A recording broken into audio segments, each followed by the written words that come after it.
사랑하는 여러분, 여러분은 언제 어떻게 신앙생활을 하게 되셨는지요?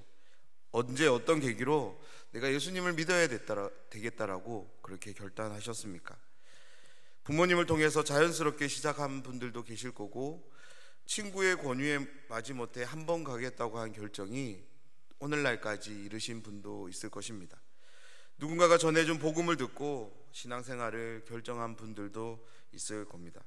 우리 개개인의 신앙생활의 시작은 제각각일지 몰라도 한 가지 공통점이 있습니다. 그것은 나에게 신앙이 오기 위해서 누군가의 도움이 필요했다는 것입니다. 오늘 말씀에 나오는 사도 바울도 본인 스스로가 그리스도인이 되어야 되겠다고 해서 그렇게 결정해서 그리스도인이 된 것이 아닙니다. 그리고 데살로니가 교인도 그렇습니다. 역사상 그 어느 누구도 홀로 그리스도인이 되는 사람은 없습니다.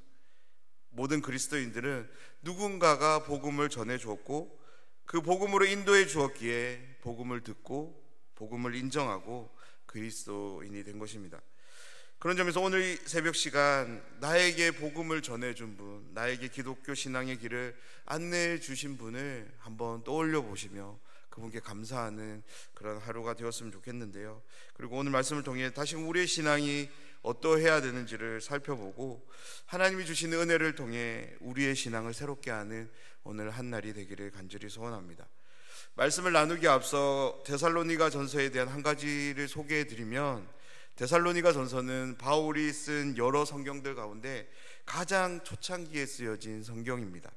그래서 데살로니가 전서를 통해 우리는 바울 사도가 특별히 초창기 때 어떤 마음으로 어떠한 심정으로 사역을 했는지를 우리는 엿볼 수 있는데요. 그래서 데살로니가 전서에서는 바울이 쓴 다른 성경들보다 훨씬 더 부드럽고 따뜻하고 그런 세심한 돌봄에 관한 그런 표현들이 많이 나옵니다. 위대한 사도였던 바울도 사역의 초창기 때에는 많은 주의와 조심성을 가졌던 것 같습니다. 성도 한 사람 한 사람을 위해서 말은 어떻게 해야 되는지, 어떤 말로 권면을 해야 서로에게 오해가 생기지 않고 하나님의 뜻을 온전히 전할 수 있을지를 그렇게 고심하며 그렇게 목회 사역을 감당했던 것 같습니다. 바울은 이러한 세심함을 가지고 데살로니가인들을 상대했던 것인데요. 바울은 그래서 오늘 1절 말씀에서 먼저 이렇게 말씀을 시작합니다. 형제들아라는 부름으로 시작합니다. 이 형제들아는 바울 서신에 나타나는 대표적인 따뜻함을 표현하는 방식인데요. 이 단어를 통해서 그 바울은 단순하게 어떤 사람을 칭하기 위함이 아니라 이 말을 통해서 너와 내가 하나님의 사랑 안에 있음을 이렇게 드러내고 있습니다. 계속적으로 이렇게 이야기하는데요. 우리가 너희 가운데 들어간 것이 헛되지 않은 줄을 너희가 친히 아나니. 아멘. 1절에 나오는 헛되다는 이 말은 텅 비었다, 실패했다라는 의미입니다. 누군가가 어떤 수고를 충분히 했음에도 불구하고 그 수고에 대해 이렇다 할 결실이 없는 그런 상태를 의미하는 건데요.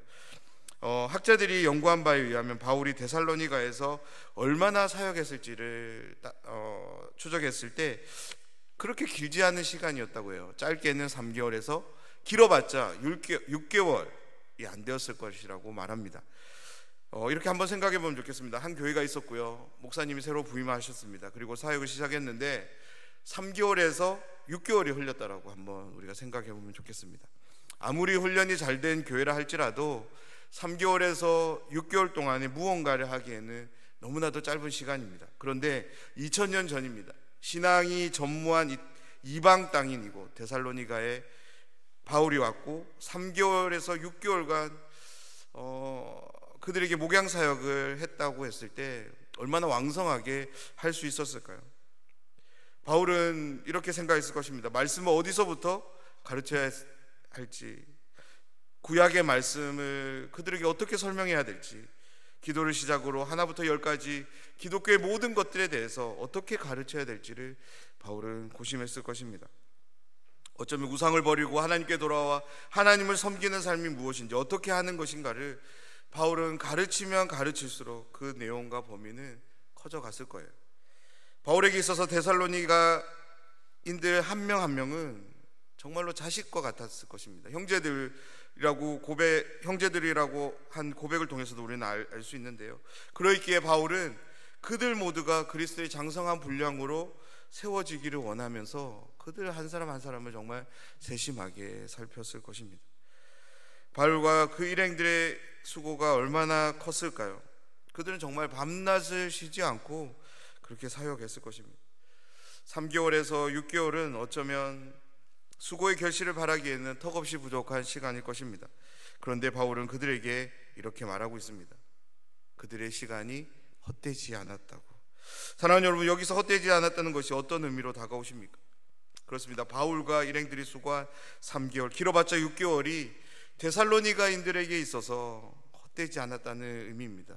특별히 그들이 하나님의 말씀으로 인해서, 복음으로 인해서 하나님의 사람으로 변화되기에 부족하지 않은 시간이었다는 것입니다.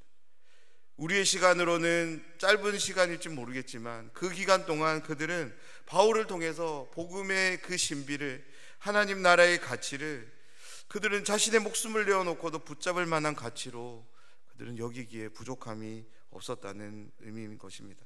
그런데 여기에 더 중요한 점이 있습니다. 바울은 헛되지 않은 것에 대해 데살로니가 그들 모두가 안다라고 오늘 이야기하고 있습니다. 바울이 이렇게 말하는 이유가 있습니다. 왜냐하면 데살로니가 교인들 모두는 바울을 통해서 복음을 듣게 되었습니다. 그리고 복음을 통해 예수님을 만나게 되었고 예수님 안에 있는 참 생명을 그들 모두가 소유하게 된 것입니다. 그로 인해 자신들이 가지고 있었던 이전 가치들이 아무렇지 않게 버려질 수 있었고 이 땅의 가치가 영원할 것이라고 생각했는데 이제는 진짜 영원한 나라가 그들에게 찾아온 것입니다. 그래서 데살로니가 교인들은 모두가 그들 안에 이 하나님에 대한 예수 그리스도에 대한 가치가 설레임으로 그들과 함께 하고 있었기에 바울은 이렇게 말하는 것입니다. 너희가 진히 안다고. 그러면서 자신들의 수고가 간사함이나 부정에서 비롯된 것이 아니고 어떤 속임수로 된 것도 아니며 오직 하나님의 복음을 위탁받았기에 사랑으로 기쁘게 너희들을 위해서 수고했다라고 바울은 말하고 있습니다. 그리고 계속해서 바울은 데살로니가 교인들을 향해 자신들의 수고가 어떠했는지를 설명하고 있는데요. 그들은 유모가, 어머니가 자기 자식을 돌본 같이 그렇게 목숨을 내어놓고 그들을 섬겼다라고 말하고 있습니다. 7절 8절 말씀입니다. 우리는 그리스도의 사도로서 마땅히 권위를 주장할 수 있으나 도리어 너희 가운데서 유순한 자가 되어 유모가 자기 자녀를 기름과 같이 하였으니 우리가 이같이 너희를 사모하여 하나님의 복음뿐 아니라 우리의 목숨까지도 너희에게 주기를 기뻐함은 너희가 우리의 사랑하는 자 됨이라. 아멘.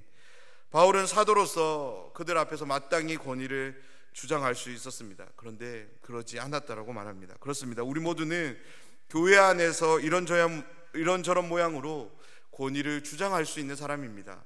또 그렇게 해야 합니다. 그런데 그것이 틀린 것은 아닙니다. 그런데 오늘 말씀에서 바울은 그러지 않았다라고 말하고 있습니다. 사랑하는 여러분, 바울의 이 행동이 저와 여러분 우리의 행동이 되기를 원합니다. 권위를 주장하지 않은 바울, 그가 대신 주장한 것이 있는데요. 그가 무엇을 주장했냐면 그는 목숨을 내어놓고 섬기기를 주장했다라고 이야기하고 있습니다. 7절 말씀에 보면 유순한 자가 되었다라고 소개하는데요. 여기서 유순한 자가 되었다는 것은 마음을 부드럽게 하는 것만을 의미하지 않습니다. 본래적인 의미는 아이처럼 되는 것을 말합니다. 다시 말해서 바울은 데살로니가인들의 미성숙한 신앙을 있는 그대로 받아들이며 그들의 눈높이에서 유모가, 어머니가 자녀를 돌볼 때 자녀의 눈높이에서 말을 하고 그 눈높이에 맞춰서 먹이를 주고 그들을 기르는 것처럼 바울은 그렇게 그들을 양육했다라고, 섬겼다라고 말씀하고 있는 것입니다. 마치 예수님께서 12명의 사람들을 예수님의 제자, 위대한 사도로 변화시키기 위해서 그들과 함께하는 가운데 그들의 눈높이에서 모든 것을 바라보며 그들을 섬겼던 것처럼 바울도 그렇게 데살로니가 교인들과 함께하며 섬겼던 것입니다. 바울은 자신이 그렇게 헌신적으로 섬길 수 있었던 이유에 대해서 8절 말미에 이렇게 말씀을 덧붙입니다. 저는 이 말씀을 준비하면서 이 말씀이 가슴 뭉클하게 다가왔는데요. 너희가 우리의 사랑하는 자 됨이라. 아멘. 사랑하는 여러분, 우리와 함께하는 모든 분이 나의 사랑하는 자가 된다면, 내가 기꺼이 사랑해도 아깝지 않은 그런 분으로 나의 마음에 다가온다면, 우리가 어떻게 그들 앞에서 권위를 내세울 수 있을까요? 절대 그럴 수 없습니다. 우리 스스로가 저절로 유순한 사람이 될 것입니다. 그래서 바울은 어머니가 자기 자녀를 기름과 같이 될 수 있었던 그 이유에 대해서 이렇게 말하고 있는 것입니다. 너희가 우리의 사랑하는 자가 되었기 때문에 우리가 그렇게 할 수 있었다라고 말하고 있는 것입니다. 9절을 시작으로 바울은 자기 자신들이 어떻게 수고했는지에 대해서 계속적으로 설명하는데요, 바울은 그들에게 피해를, 특별히 물질적인 폐를 끼치지 않기 위해서 밤낮으로 일하며 그들에게 복음을 전했다라고 말하면서, 앞에서는 어머니의 따뜻함을 통해서 자신들의 수고를 설명했다면 9절을 시작으로는 바울은 자신들의 수고가 마치 아버지가 자녀에게 하듯 권면하고 위로하고 경계했다라고 말하고 있습니다. 그로 인해 데살로니가인들이 하나님 나라에 같이 합당한 신자로 나아갈 수 있도록 도왔다라고 설명하고 있습니다. 13절을 시작으로 바울은 하나님께 끊임없는 감사의 한 조건을 이야기하는데요, 자신들의 수고와 헌신을 통해 데살로니가 교인들에게 갖게 된 신앙의 태도, 그 모습으로 인한 감사의 내용인데요, 데살로니가 교인들은 그들이 말씀을 받을 때 사람의 말로 받지 않고 하나님의 말씀으로 받았기에 사도 바울은 끊임없이 감사한다라고 이야기하고 있습니다. 사랑하는 여러분, 그렇다면 데살로니가 교인들은 바울 일행이 전하는 말씀을 사람의 말로 받지 않고 어떻게 하나님의 말씀으로 받을 수 있게 되었을까요? 데살로니가 교인들의 눈에 바울 일행의 모습 한 가지가 들어왔던 것입니다. 바울을 통해 선포되는 말씀을 일행들이 하나님의 말씀으로 늘 받았던 것입니다. 그렇습니다. 만약 바울이 전하는 말씀을 일행들이 건성으로 대했다라면 절대로 데살로니가인들은 아무리 바울이 전하는 말씀이라 할지라도 사람의 말로 받았지 하나님의 말씀으로 받지 않았을 것입니다. 그렇습니다. 이미 신자된 우리들이 하나님의 말씀에 어떻게 반응하는지가 중요합니다. 사랑하는 여러분, 여러분은 매 예배 때마다 선포되어지는 말씀 앞에 어떻게 반응하고 계십니까? 오늘 이 말씀 앞에서 우리 모두가 도전되기를 원하는데요, 말씀에 대한 우리의 모습이 데살로니가 교인들이 보였던 그런 모습이 되기를 간절히 소망합니다. 이 말씀이 정말로 하나님의 말씀으로 인정되고 그런 마음으로 거룩함으로 늘 하나님의 말씀을 받는 우리 모두가 되기를 간절히 소원합니다. 예배 시마다 선포되는 그 말씀이 사람의 말이 아니라 하나님의 말씀으로 우리의 귀에 들려지고 우리의 마음에 새겨진다면 예배드리는 우리의 모습이 얼마나 달라질까요? 그로 인하여 우리의 삶이 어떻게 달라질 수 있을까요? 그런데 그 삶은 우리의 삶만 변화시키는 것이 아니라 우리의 모습을 지켜보는 자녀의 삶, 그리고 우리와 함께하는 신앙이 연약한 자들을 비롯해서 우리와 함께하는 모든 분들에게 좋은 영향으로 함께하게 될 줄 믿습니다. 마치 바울 일행들이 데살로니가 교인들에게 선한 영향력을 끼쳤던 것처럼 우리의 모습을 통해서 그러한 선한 영향력이 흘러가게 될 줄 믿습니다. 그러면서 바울은 데살로니가 교인들이 마주하고 있는 고난에 대해 이야기하는데요, 그들에게 찾아온 고난이 우연히 주어진 것이 아니라 그들이 믿음의 바른 길을 걸어가고 있음으로 인해 주어지는 당연한 결과라고 설명하며 오늘 말씀을 마칩니다. 사랑하는 여러분, 오늘 말씀은 우리에게 무거운 질문을 던집니다. 믿음을 가지고 그 질문들 앞에 한번 정직하게 서보는 오늘 하루가 되기를 원합니다. 나에게 복음은 여전히 복된 소식으로 함께하고 있습니까?